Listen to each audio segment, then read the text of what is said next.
All right. We are looking at December 19th of Advent and Come Let Us Adore Him, the Paul Tripp book that we're working through. So here we go. Because we are made in God's image, we are hardwired for hope. You and I are always putting our hope in something. If you listen, you'll realize that we communicate with the language of hope all the time.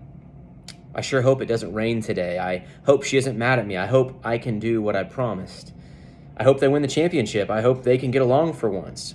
I hope this sickness isn't something serious. I hope when I get home there will be something to eat. I hope I can do something worthwhile with my life. I hope what I've believed proves to be true. I'm persuaded that the language of hope is on our lips so much because we live in a world where hope seems temporary or is often dashed. In our work, in our families, as citizens, and in our own personal lives, we all deal with so much broken hope. It's not unusual for the thing in which we willingly placed our hope to fail us. In fact, we get to the place where we're afraid to hope anymore because we're sure we'll be disappointed once again. But we can't stop hoping because God created our lives to be propelled and directed by hope, and He meant our capacity for hope to drive us to Him. Side note, Tess is being ridiculous today, and I will let her out, but she won't go outside. She'll just stand in the doorway and not move. So then when I shut the door, because it's freezing outside and snowing, she just makes dumb noises at the door. So it's just a great situation for the dog today. Anyways, I digress. Here's one of the things that I love about the Advent season and the Christmas story. If you look and listen carefully, this season will remind you where true hope is to be found. That freshly cut Christmas tree, with its beautiful pine aroma, should remind you that you can't put your hope in created things. Like everything in creation, the beauty of that tree will fade. It's inevitable that you'll find yourself dragging a dry tree to the curb, leaving a trail of dried out pine needles behind you. People you celebrate with can't be your source of hope either, because if you know them well, you know they are weak and needy, just like you. Even holiday joy can't deliver, because we all know that when the season is over, we all return to the realities of the world that we live in. Here's the best way to say it.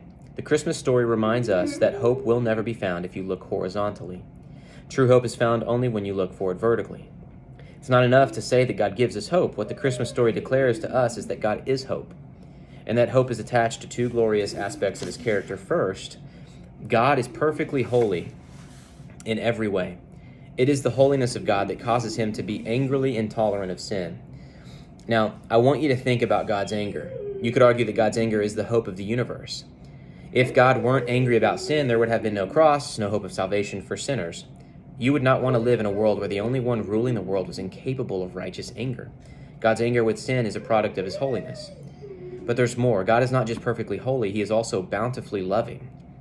Because He is bountiful in love, God's anger with sin didn't cause Him to wipe out sinful humanity forever, but to lovingly gift us with His Son to provide rescue, forgiveness, transformation, and ultimately deliverance. Jesus came to die, and it is on the cross of His death that the Father's holy anger and His bountiful love meet in a violent moment of righteous judgment and gracious redemption. God is your only source for steady, unshakable, eternal hope. His holiness is your hope. His love is your hope. He is angry at what is destroying us. In love, He rescues us. The Christmas story preaches to us both the holiness and the love of God. I've been arguing that true hope is only ever found vertically, but there's something I need to add. True hope won't be found without looking within yourself. You may be thinking, how can I be to myself the hope that I need? Isn't that contradictory? Well, if true hope is found in understanding who God is, the pathway to that hope is found in admitting who we are. You will never seek the vertical hope that only God can give if you don't first confess that you are a sinner. It's only when you humbly admit that you present empirical evidence every day that you have a wandering and rebellious heart that you will reach out for God's forgiveness and His transforming power. But you must admit to something else. You must admit that you have no ability on your own to escape. To say that you're a sinner is not just to confess to some wrong behaviors, but also to admit that you have a condition. Sin is a condition of your nature, and because it is, you can't escape it.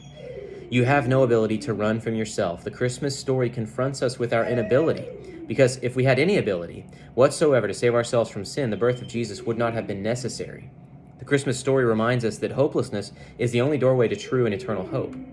It's only when you give up on you that you seek and celebrate what God in holy love offers you in the person and work of His Son, the Lord Jesus Christ.